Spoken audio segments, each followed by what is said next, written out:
আমি মোহাম্মদ আহসান হাবিব ইমন। আমি doctor আফেলউদ্দিন degree কলেজের ইন্টার প্রথম বর্ষের ছাত্র। আমি সানি সোসাইটির একজন সদস্য। হৃদয়ের বন্ধন ব্লাড ব্যাংকের পক্ষ থেকে আমি একজন থ্যালাসেমিয়া রোগীকে রক্তদান করেছি এবং আমার অনেক ভালো লাগছে।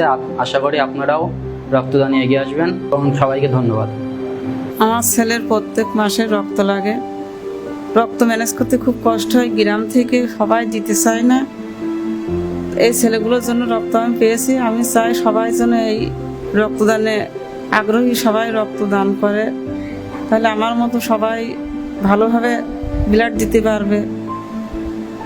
আমি এই ছেলেগুলোকে ধন্যবাদ জানাচ্ছি, সবাইকে এভাবে রক্তদান করতে পারে। আমার মতো কত রোগী আছে এরকম কষ্ট পাচ্ছে, ব্লাড খুঁজতে খুব কষ্ট হচ্ছে ওদের। এরকম যদি সবাই এগিয়ে এসে রক্ত দেয় তাহলে থ্যালাসেমিয়া রোগীর খুব উপকার হয়। তাই সংস্থাকে আমি ধন্যবাদ জানাচ্ছি।